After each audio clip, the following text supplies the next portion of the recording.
tudo bem? Boa noite. Mais uma vez nós estamos aqui para meditar na palavra do Senhor, fazendo o nosso culto doméstico e agora, então, sendo direcionados pela palavra, nós vamos abrir nossas Bíblias em Daniel, capítulo 3. Livro do profeta Daniel, capítulo 3. Mais uma vez, uma meditação em Daniel, dando sequência àquela meditação que nós fizemos na semana passada. E agora todo o capítulo 3. Mais uma vez, uma leitura um pouco extensa, mas eu peço que você acompanhe a leitura da palavra de Deus atentamente e com a sua Bíblia aberta, para que nós possamos, então, de alguma forma, aprender o que Deus deseja, o que Ele requer de todos nós. Então, Daniel capítulo 3 diz assim a palavra de Deus. O rei Nabucodonosor fez uma imagem de ouro que tinha 60 côvados de altura e 6 de largura. Levantou-a no campo de Dura, na província da Babilônia.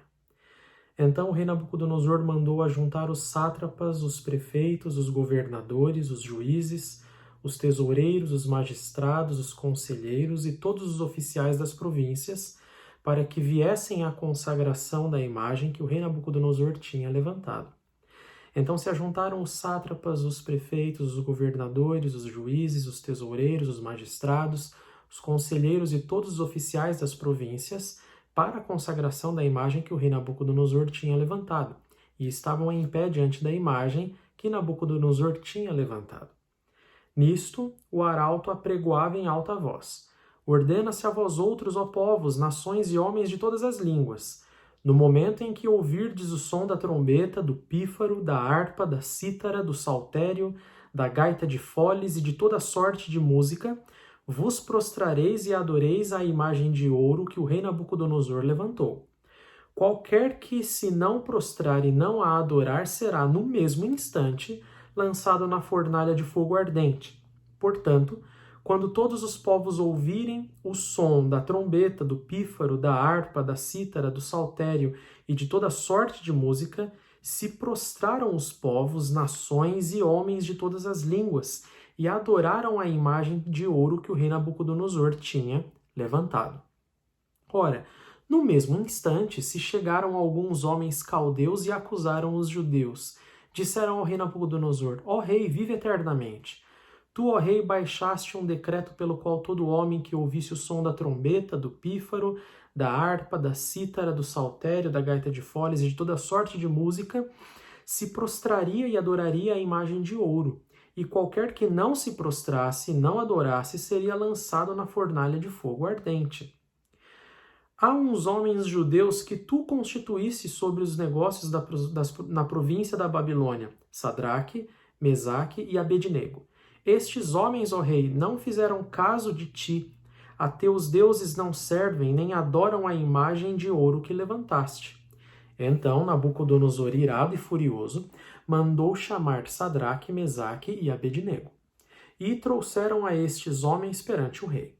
Falou Nabucodonosor e lhes disse: É verdade, ó Sadraque, Mesaque e Abednego, que vós não servis a meus deuses, nem adorais a imagem de ouro que levantei?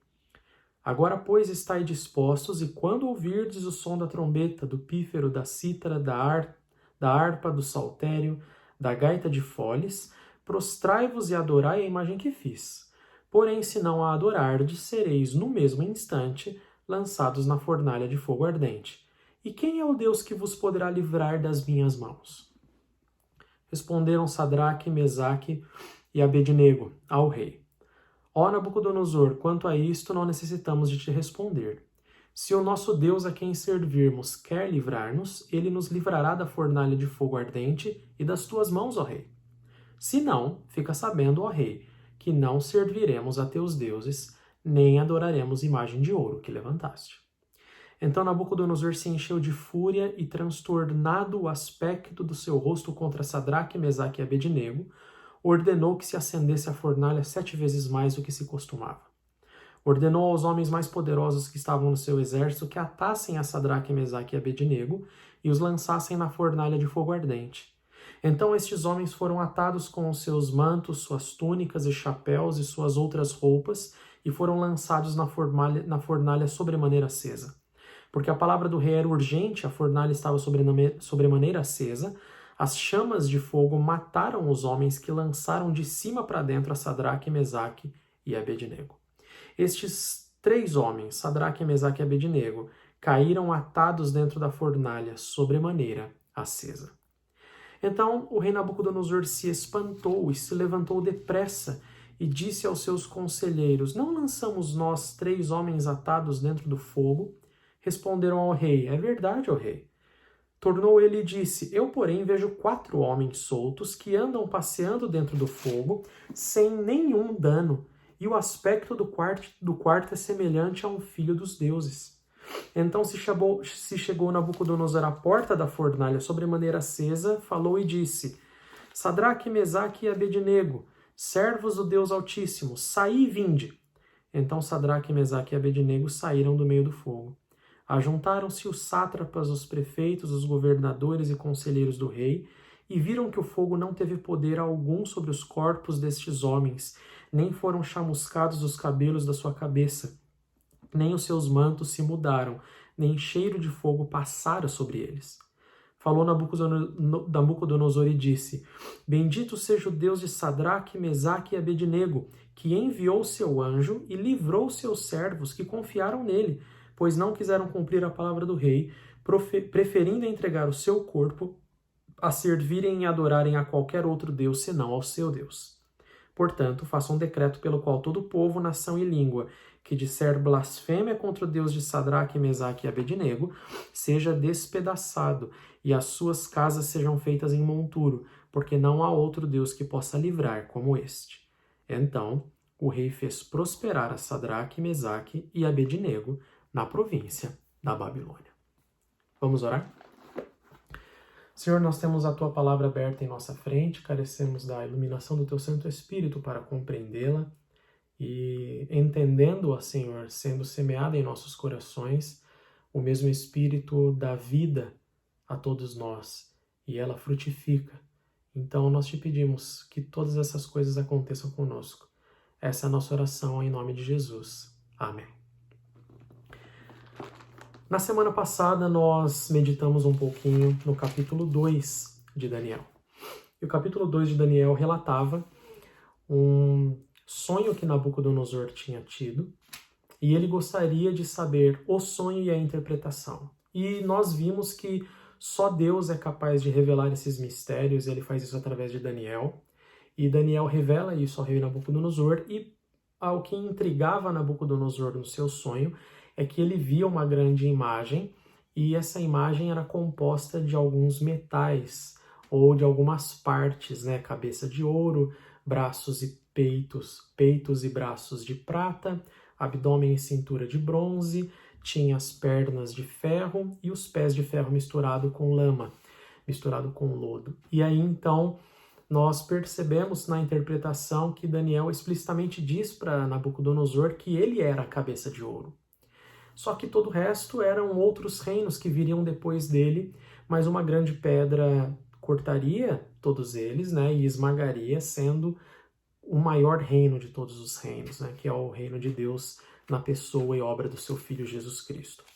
Mas parece que Nabucodonosor fica com esse sonho em mente, ele fica com essa imagem na cabeça e decide ele mesmo construir uma que pudesse agora não ter só a cabeça de ouro, mas ser toda de ouro. E olha que coisa interessante, a imagem tinha aqui, irmãos, basicamente aproximadamente 30 metros de altura e 3 metros de largura. E ela foi levantada num vale, ou seja, o que isso significava, né? Significava que todo mundo e qualquer pessoa que pudesse passar conseguisse enxergar de longe uma estátua de ouro. De fato, dificilmente nós temos certeza se essa estátua era de ouro maciço ou se ela era de madeira coberta com ouro, mas não importa muito. O fato é que para quem olhava a estátua era de ouro.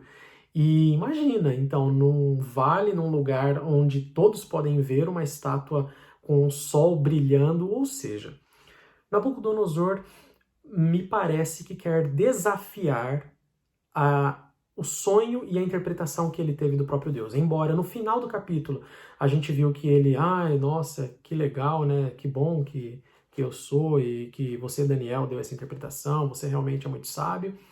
E parece que ele adora a Deus, no fim das contas isso não é uma conversão real. E ele, de alguma forma, fica com esse sonho na cabeça, mas agora quer construir uma outra imagem que seja indestrutível, que seja uma imagem que vai perdurar para sempre. Assim como a pedra cresce para todo sempre e é uma pedra que atinge toda a terra, parece que agora Nabucodonosor quer desafiar esse sonho, dizendo assim, não será essa pedra, serei eu mesmo, só que inteiro de ouro, não só a cabeça de ouro, é tudo feito de ouro. E eu quero que você já relacione isso com o que eu disse na semana passada, porque eu mencionei que provavelmente Nabucodonosor estava bem atordoado por causa das conquistas que ele estava planejando e das atividades bélicas que ele estava expandindo o seu reino, lutando contra reinos muito poderosos e vencendo, mas isso tinha um custo altíssimo.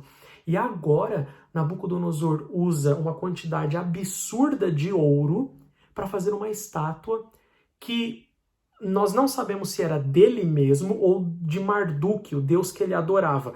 Mas o texto não quer enfatizar se a imagem era do deus ou dele. Há uma relação muito forte entre essas duas coisas. Por quê? Porque a imagem é para adoração, mas que foi ele que levantou. Isso é repetido o tempo todo no texto. Quem levantou a imagem foi Nabucodonosor. E aquela imagem foi levantada para ser adorada. Então, não importa se era ele ou se era o Deus dele, de alguma maneira, era ele que tinha levantado, só que deveria levar as pessoas à adoração.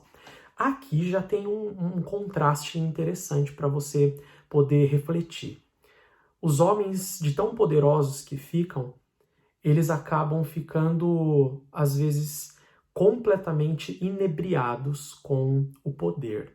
Eles acabam ficando verdadeiramente até mesmo um pouco insanos com o grande poder que possuem. E é quase que unânime o fato de que homens que possuem tanto poder exijam adoração. Alguma forma de adoração. Homens que possuem tanto poder exijam adoração. É marcante na história, é marcante na nossa época, é marcante em qualquer lugar. Homens que adquirem certo poder, projeção, eles logo, se não estiverem rendendo isso ao Deus verdadeiro, eles querem e vão se tornar deuses para serem adorados. E Nabucodonosor é um desses homens. Nabucodonosor não foge à regra. Ele levanta essa estátua e ele faz toda uma procissão, né, de todo o reino. Então ele leva artistas para que pudessem tocar músicas enquanto a estátua estava sendo inaugurada. Ele convida todos os oficiais do reino para estarem presentes. Então o texto parece até um pouco cansativo por causa das repetições que ele faz, mas tudo isso é proposital. Era para mostrar o decreto real sendo cumprido e que literalmente não houve ninguém que ousou desafiar o que estava acontecendo, o que estava sendo feito. A não ser esses três homens que nós acabamos de ler e que vamos ver um pouquinho aqui no texto. Mas o fato é, meus irmãos, que quanto mais homens ganham poder, quanto mais eles, de alguma forma, se levantam numa nação, seja em posição governamental ou em qualquer outra posição, quanto mais projeção eles têm. Se eles não rendem isso humildemente ao Deus verdadeiro, é certo, eles vão exigir adoração de si mesmos. Eles vão exigir adoração de si mesmos. Então, Nabucodonosor, como um déspota, fará isso.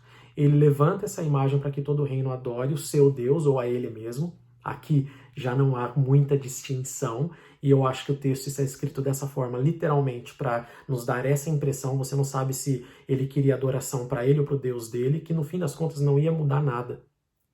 Ia ser a mesma coisa, mas ele exige isso de todo o reino, e existem homens ali no meio daquele reino que no capítulo 1 já haviam sido apresentados como homens fiéis a Deus.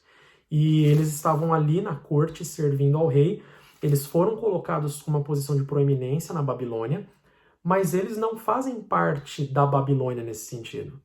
Eles são do mundo, mas eles não vivem pelo mundo. Eles estão no mundo, mas não são do mundo, nas palavras de Jesus. E, então, obviamente que eles são denunciados, é óbvio. E essa denúncia, ela visa, parece-nos aqui que ela visa desestabilizar politicamente esses homens para que esses que estão denunciando tomem o lugar deles. Para que esses caldeus que denunciaram, eles pudessem encontrar falhas, encontrar brechas daqueles que professavam o Deus vivo e verdadeiro, porque eles estavam ganhando projeção no meio do reino. Os capítulo 1 e o capítulo 2 já declararam isso de forma bem clara. Eles, por servirem a Deus, eram diferentes, e por causa disso eles estavam ganhando projeção. Nabucodonosor, de alguma forma, estava reconhecendo que o Deus daqueles homens, daqueles quatro, né? Daniel, Sadraque, Mesaque e Abednego, o Deus deles era um Deus diferente. E eles estavam ganhando proeminência por causa disso. Então esses homens movidos de inveja denunciam para Nabucodonosor Sadraque, Mesaque e Abednego. Então lá no versículo 8 diz, ora, no mesmo instante, então parece que foi no ato dessa inauguração da estátua que quando Nabucodonosor exigiu adoração e curvar-se de todos, esses homens permaneceram da maneira como estavam. Eles simplesmente não se curvaram. Eles simplesmente não adoraram a imagem. E óbvio que isso chama a atenção de quem está ali para encontrar farisaicamente, né? Porque ele também não tá pensando em adorar a imagem nenhuma se ele tem outro Deus. Ele só está com medo do rei, ele só está com medo do Nabucodonosor. Então ele se curva, mas ele se curva observando. E ele observa que esses três homens não se importam em se curvar. Então diz lá o 8, ora no mesmo instante se chegaram alguns homens caldeus e acusaram os judeus, disseram ao rei Nabucodonosor, ó rei, vive eternamente. Tu, ó rei, baixaste um decreto pelo qual todo homem que ouvisse o som da trombeta, do pífaro, da harpa, da cítara, do saltério, da gaita de foles e de toda sorte de música se prostraria e adoraria a imagem de ouro. Então, perceba essas repetições, elas são comuns aqui, né? O enredo é muito comum do capítulo 1, capítulo 2, capítulo 3, capítulo 4, capítulo 5. O enredo é muito comum, mudando cenários, mudando personagens, às vezes, mudando situações, mas você percebe que há uma sequência e há um enredo comum em tudo isso, né? Eles são denunciados, e então o 11, qualquer que não se prostrasse, não adorasse, seria lançado na fornalha de fogo ardente. Nabucodonosor, obviamente, como um rei experiente e um rei que déspota que é ameaçador. Então o que ele faz? Ele deixa a fornalha acesa e chama todo mundo para fazer adoração. Era um aviso. Se vocês não respeitarem o decreto, a fornalha já está acesa. Era um aviso, tá? 12. Há uns homens judeus que tu constituíste sobre os negócios da província da Babilônia, Sadraque, Mesaque e Abednego. Estes homens, ó rei, não fizeram caso de ti. A teus deuses não servem. Olha só. Veja como uma coisa está atrelada à outra completamente. Eles não fizeram caso de ti, porque não servem aos teus deuses. Tá vendo como é uma coisa que está completamente atrelada à outra? Não importa se a imagem era ou do rosto de Nabucodonosor ou do rosto de Marduk, ou representava Nabucodonosor ou representava Marduk, não importa.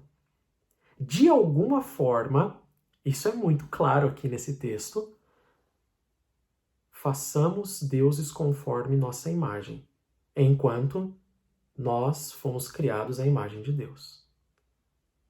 A idolatria sempre revela essas coisas. A idolatria sempre mostra essa essência da Escritura. Nós somos imagem e semelhança de Deus, os seres humanos. Quando os seres humanos criam deuses, eles criam deuses à sua imagem e semelhança. Essa denúncia já foi feita por muitos filósofos na antiguidade, que já demonstravam certo ceticismo com a religiosidade do povo e dos povos, porque eles sempre denunciavam que os deuses eram semelhantes aos homens que os constituíam. Então, eles diziam assim: os deuses dos africanos têm nariz chato e largo e são negros. Os deuses dos nórdicos, eles são brancos de olho claro e de olhos claros. Então, assim, eles já tinham enxergado isso quando eles não faziam a denúncia dos próprios deuses gregos, deuses ciumentos que serviam aos homens em troca de favores, de maneira bem absurda. E eles dizendo assim: olha, esses deuses são semelhantes a nós, eles são projeções aumentadas do que é o ser humano. E verdadeiramente a idolatria é exatamente isso, ela é uma projeção aumentada de quem nós somos. Só que isso é inverter o que Deus fez. Deus nos criou a sua imagem e semelhança para que nós o refletíssemos. Mas os homens criam deuses à sua imagem para que reflitam quem eles são. Óbvio, Nabucodonosor teve um sonho em que ele era a cabeça de ouro. O que ele faz? Ele cria uma imagem de ouro inteira. Não, eu não sou só a cabeça de ouro. Eu sou ouro inteiro. Ouro puro de Ofir. Como diz um cântico aí abençoado. Então, veja como é uma inversão da ordem criacional que Deus fez. E esses homens não se dobram nem a Nabucodonosor, nem à imagem, porque uma coisa está atrelada à outra. Então, 13. Nabucodonosor, irado e furioso, mandou chamar Sadraque, Mesaque e Abednego, e trouxeram a estes homens perante o rei. Falou Nabucodonosor e lhes disse: é verdade, ó Sadraque, Mesaque e Abednego, que vós não servis a meus deuses, nem adorais a imagem de ouro que levantei? Perceba. Então, ele vai e pergunta: olha, é verdade isso que vocês fizeram? Essa denúncia que foi trazida aqui é verdade? 15. Agora, pois, estai dispostos, e quando ouvirdes o som da trombeta, do pífaro, da cítara, da harpa, do saltério da gaita de foles, prostrai-vos e adorai a imagem que fiz. Porém, se não a adorardes, sereis no mesmo instante lançados na fornalha de fogo ardente. E quem é o Deus que vos poderá livrar das minhas mãos? Olha só que coisa. Ele não pergunta para saber se aqueles homens tinham feito mesmo. Ele pergunta para ameaçá-los novamente, porque ele já tinha feito uma ameaça lá no primeiro anúncio.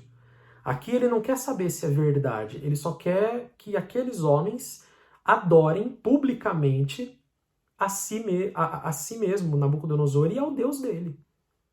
Porque se vocês não fizerem isso, vocês serão mortos. Eu estou ameaçando vocês de morte. Eu vou jogar vocês na fornalha. E você acha que tem algum Deus que vai poder livrar vocês das minhas mãos? A guerra de deuses. É uma guerra de deuses. Haverá algum Deus que pode livrar vocês das minhas mãos? Quem está falando isso? Nabucodonosor ou o Deus de Nabucodonosor? Os dois. Os dois. Porque a guerra é entre deuses. A guerra nunca é só entre homens que escolhem adorar um Deus ou outro. Isso não existe na palavra de Deus. O que existe é adoração verdadeira e idolatria. Essas duas coisas existem. Nós não estamos aqui nesse mundo para escolher deuses a quem servir. Não estamos. Nós estamos nesse mundo para adorar o único Deus verdadeiro. Os homens que não fazem isso adoram outros deuses. E sempre é uma guerra entre deuses. Para ver quem tem o Deus mais forte, vamos dizer assim, quem tem o Deus mais poderoso. Foi assim no Egito. Faraó era considerado um filho de Deus, um filho de um Deus. Então ele não podia ser desafiado, porque desafiar Faraó era desafiar a autoridade do Deus que era o seu pai.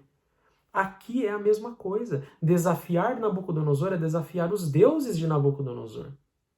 Assim como desafiar Israel era desafiar o Deus de Israel. Por isso, Davi fica tão irado quando ele vê Golias fazendo o quê? Desafiando o Deus de Israel. Não tem nenhum homem que possa representar o Deus de Israel? Não foi assim que Golias perguntou? E Davi, então, olha aquela cena e fica estupefato. Ele fala, peraí, ninguém vai lá? Esse cara, esse incircunciso, está falando contra o nosso Deus e vocês estão aí, todo mundo com medo? E esses homens também não se curvam. Responderam Sadraque, Mesaque e Abednego ao rei: Ó Nabucodonosor, quanto a isto, não necessitamos de te responder. Não precisamos responder para você. Se o nosso Deus a quem servirmos quer livrar-nos, ele nos livrará da fornalha de fogo ardente e das tuas mãos, ó rei. Se não, fica sabendo, ó rei, que não serviremos aos teus deuses, nem adoraremos a imagem de ouro que levantaste. Olha a confiança na providência, a confiança na soberania de Deus. O que nós vamos fazer é obedecer a Deus, ponto. Nós simplesmente vamos nos manter fiéis ao Senhor. O que você vai fazer conosco não importa. O que eu sei é que Deus é soberano. Se Ele quiser nos livrar, Ele vai. Se Ele não quiser, nós não vamos, mesmo assim, nos entregar. E, meus irmãos, isso é uma verdade para todas as épocas. Nós somos tentados a servir outros deuses na pressão do exílio. Nós somos tentados a, de alguma forma, nos curvar diante de realidades que não apresentam ameaça a Deus a quem servimos. Nenhuma. É que nossa fé é tão pequena, ela é tão frágil, que a menor das ameaças faz com que nós tremamos, faz com que nós nos desesperemos. E mais uma vez, nós estamos vendo homens aqui que estão com provavelmente o homem mais poderoso da terra naquela época, no reino mais poderoso da época, eles estão lá no meio e eles não temem. Eles temem a Deus, mas não temem Nabucodonosor, não temem as circunstâncias. Eu e você precisamos aprender a confiar em Deus dessa forma. Isso não é imprudência, irmãos. Eu quero que você entenda, porque às vezes as pessoas elas tendem a confundir essas verdades bíblicas. Quando nossa fé é desafiada de forma clara, de maneira específica, o prudente a fazer é fincar o pé. Isso é o prudente a fazer. Não recuar. O prudente a fazer é: vamos obedecer a Deus. O que você vai fazer é problema seu. Nós vamos obedecer a Deus. Ele é soberano. Se ele quiser nos livrar, ele vai fazer isso. Se ele não quiser, não é por causa disso que nós estamos o servindo. Não é por causa disso. Nós confiamos no Deus a quem servimos.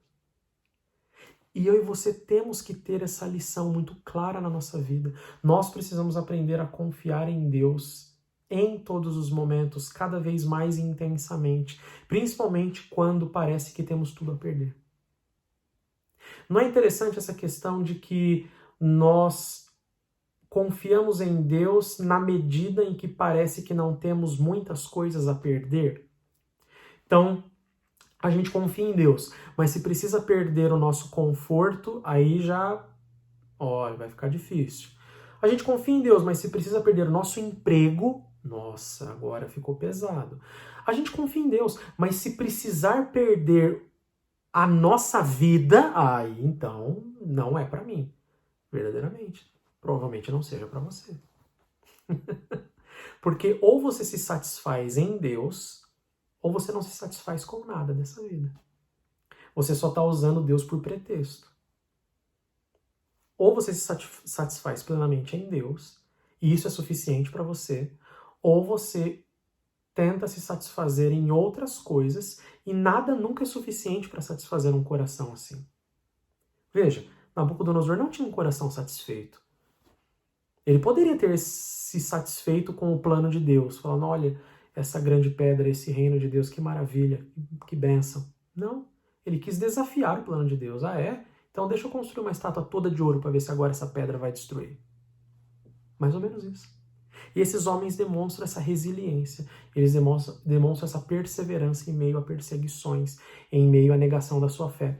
Isso aqui, meus irmãos, acompanhou toda a história do povo de Deus, toda a história do povo de Deus. Nós sempre fomos desafiados a, mediante as circunstâncias, ou confiar em Deus e ter a certeza de fazer aquilo que Ele ordena, não cedendo às pressões, às tentações, ou, senão, nós verdadeiramente tememos mais a homens e a circunstâncias do que a Deus. Essa é a pergunta que precisa ser respondida. Quem nós tememos mais? Homens e circunstâncias ou a Deus? Isso vai ficar claro na maneira como nós vamos, de alguma maneira, nos portar nessa realidade. Pois bem, é óbvio, eles respondendo dessa forma, Nabucodonosor ficou calmo, né? Ele ficou mais tranquilo. Ah, que bom, então se é isso, legal, beleza. 19. Então Nabucodonosor se encheu de fúria e, transtornado o aspecto do seu rosto contra Sadraque, Mesaque e Abednego, ordenou que se acendesse a fornalha 7 vezes mais do que se costumava. É claro, é uma guerra de deuses, não é? Meu Deus não pode sair perdendo. Inclusive, eu vou torrar vocês a fornalha. Essa fornalha, meus irmãos, nós não temos certeza do formato, mas provavelmente era uma fornalha que eles utilizavam para fazer a mistura mesmo de metais. Interessante, né? A fornalha que Nabucodonosor usou para fazer a estátua de ouro é a mesma fornalha que Deus vai usar para livrar Sadraque, Mesaque e Abednego e para fortalecer e forjar ainda mais a fé desses homens e a sua glória no meio da Babilônia. É a mesma fornalha. A mesma fornalha que foi usada para fazer a imagem de ouro é a mesma que forja a fé dos santos, dos crentes, e é a mesma que resplandece ou faz resplandecer o brilho da glória de Deus e não de uma imagem de ouro. Então ele vai e com força descomunal, força bruta, porque aqueles homens não representavam uma ameaça a ninguém ali, mas o que ele faz no 20? Ordenou aos homens mais poderosos que estavam no seu exército que atassem a Sadraque, Mesaque e Abednego e os lançassem na fornalha de fogo ardente. Olha só. Esses homens não aparentavam uma ameaça para ninguém ali. Eles só confrontaram o rei e o Deus do rei. Mais nada. E com palavras. Não ameaçaram fazer nada contra eles. Mas, óbvio, é desproporcional. É sempre assim. O cristão que finca o pé na palavra e que vai ser obediente, ele vai ser alvo, com certeza, de ataques desproporcionais. Completamente desproporcionais. Mas ele não precisa temer. Não porque Deus vai livrá-los de tudo como isso aconteceu. Isso vai ficar mais claro na frente. Então, estes homens foram atados com os seus mantos, suas túnicas e chapéus e suas outras roupas e foram lançados na fornalha sobremaneira acesa. Perceba, o autor quer dar aqui essa impressão de urgência, né, de diligência, dessa fúria da explosão de Nabucodonosor e tudo acontecendo muito rápido. Não esperou acontecer nada, já pegou os caras preparados para aquele evento, amarrou-os ali mesmo e já vamos jogar. 22, porque a palavra do rei era urgente, a fornalha estava sobremaneira acesa. As chamas do fogo mataram os homens que lançaram de cima para dentro a Sadraque, Mesaque e Abednego. Então, essa fornalha provavelmente era cavada e tinha pedras, né? E normalmente ela tinha como se fosse uma estrutura de forno mesmo. Uma estrutura de forno de pizza, sabe? Bem oca, assim, ovalada, com uma porta de entrada. E eles lá dentro, então, iam fazendo o quê? Fazendo a mistura do ouro, da prata, iam queimando tijolos. Era uma fornalha que era usada para isso, mas que nesse caso seria usada para poder, de alguma maneira, ameaçar quem não fizesse o que o rei estava dizendo. Ele pede para a fornalha ser esquentada 7 vezes mais, e os homens que vão jogar esses 3 dentro da fornalha, eles são mortos por causa da potência. Mas então, quando são jogados lá, né? Eles foram feitos assim, amarrados, jogados. Então, 24. O rei Nabucodonosor se espantou e se levantou depressa e disse aos seus conselheiros: Não lançamos nós 3 homens atados dentro do fogo? Responderam ao rei: É verdade, ó rei. Tornou ele e disse: Eu, porém, vejo 4 homens soltos que andam passeando dentro do fogo, sem nenhum dano, e o aspecto do quarto é semelhante a um filho dos deuses. Então se chegou Nabucodonosor à porta da fornalha sobremaneira acesa, falou e disse: Sadraque, Mesaque e Abednego, servos do Deus Altíssimo, saí e vinde. Então Sadraque, Mesaque e Abednego saíram do meio do fogo. Ajuntaram-se os sátrapas, os prefeitos, os governadores e conselheiros do rei e viram que o fogo não teve poder algum sobre os corpos desses homens. Nem foram chamuscados os cabelos da sua cabeça, nem os seus mantos se mudaram, nem cheiro de fogo passara sobre eles. Deus opera uma maravilha, um milagre no meio da Babilônia, para que todo o reino pudesse presenciar. Se era uma guerra de deuses, e a confiança desses homens foi: se Deus nos quiser livrar, Ele vai fazer, foi do agrado do Senhor livrá-los. E ele, então, na descrição de Nabucodonosor, envia alguém que é semelhante a um filho dos deuses, ou a um filho de um deus. A tradução é variada, mas de fato é impossível você passar batido por esse texto sem imaginar que a presença do próprio Deus, seja através do anjo do Senhor no Antigo Testamento, seja uma outra teofania, uma aparição que Deus fazia lá atrás, seja de uma ou de outra, é impossível você não dizer que era o próprio Deus que estava ali com eles. E o anjo do Senhor é uma pessoa da Trindade. O próprio Deus foi ali para protegê-los. E, pelo que parece, desamarrou-os e eles andavam no meio da fornalha. O fogo era nulo. Era como se não houvesse fogo. E então Nabucodonosor se espanta porque provavelmente quando ele olha para dentro da fornalha ele vê vultos, né? Ele vê vultos e nós não sabemos como foi, mas um desses era diferente. Provavelmente ele brilhava, ele tinha algum aspecto diferente e que protegeu os outros. E quando ele chamou, saiu só os 3. Quando saem os 3 saem como se nunca nem tivesse passado fogo perto deles. E isso serve de espanto para todo mundo que está lá. É guerra de deuses, o nosso Deus ganhou. Se é uma guerra de deuses, o nosso Deus mostrou que é mais poderoso. Quem é o Deus que vai poder livrar vocês das minhas mãos? Nós conhecemos um Deus que pode nos livrar de qualquer circunstância.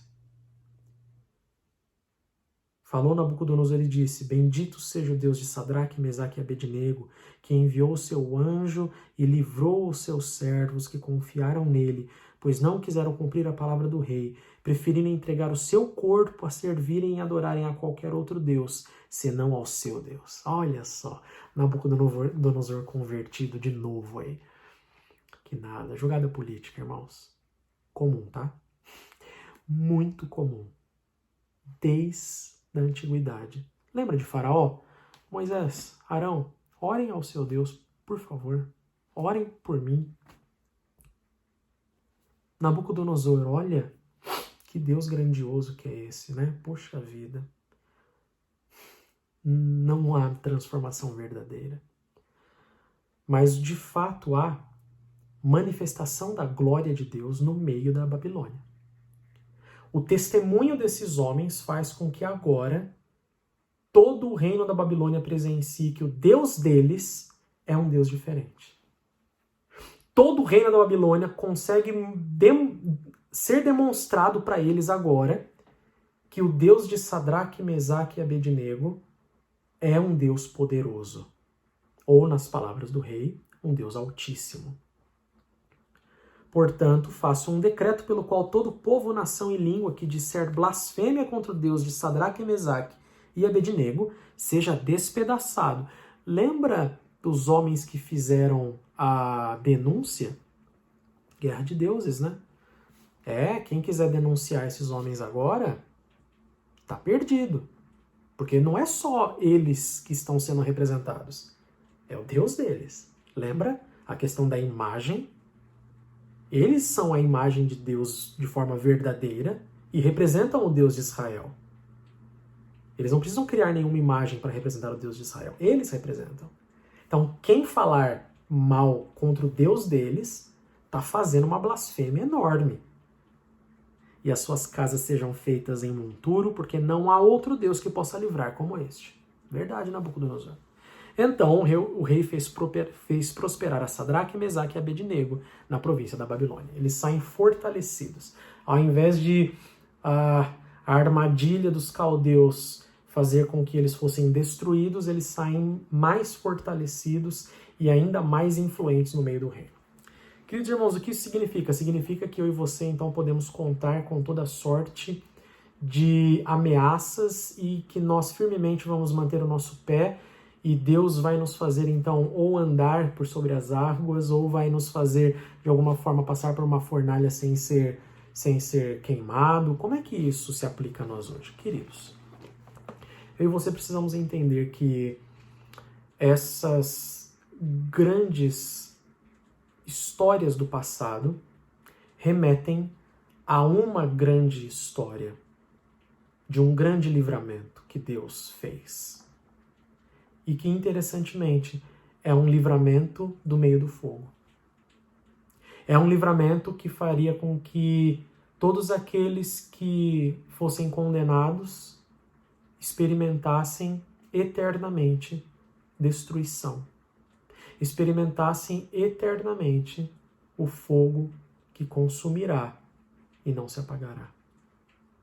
Mas Deus, sendo rico em misericórdia, envia o seu Filho, Filho de um Deus, semelhante a nós, para que pudesse passar pelo fogo no nosso lugar, nos protegendo, nos livrando da condenação, para que eu e você, então, hoje, tenhamos certeza que se reis, pessoas, testarem a nossa fé, o fogo não vai nos destruir.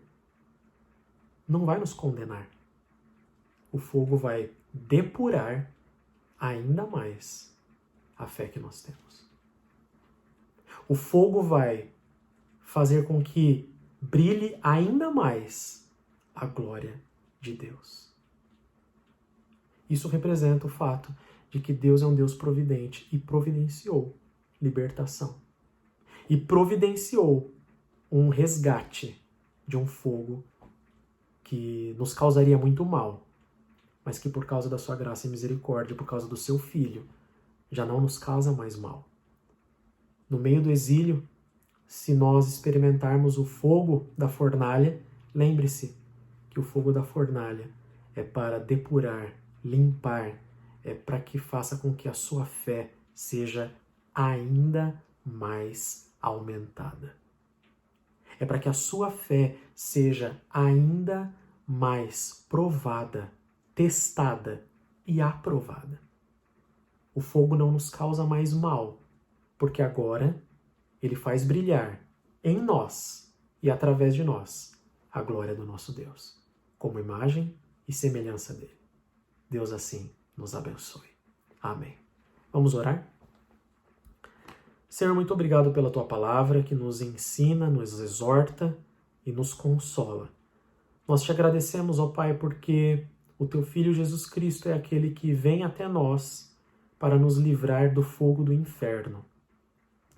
E agora, Senhor, nós te pedimos que, vivendo nesta vida, todas as vezes que formos lançados ao fogo, que a nossa fé seja testada e aprovada, brilhando cada vez mais para refletir a tua glória, para refletir, ó Senhor Deus, o teu poder, para refletir, ó Senhor Deus, aquilo que tu fazes em nosso meio. Essa é a nossa oração, em nome de Cristo Jesus. Amém. Recebam a bênção. Que o soberano Pai que nos elegeu, e seu amado Filho que nos resgatou, e o Santo Espírito que nos regenerou, estejam conosco para a glória do seu nome, a expansão do seu reino e a edificação da sua igreja, hoje e sempre. Amém. Deus abençoe.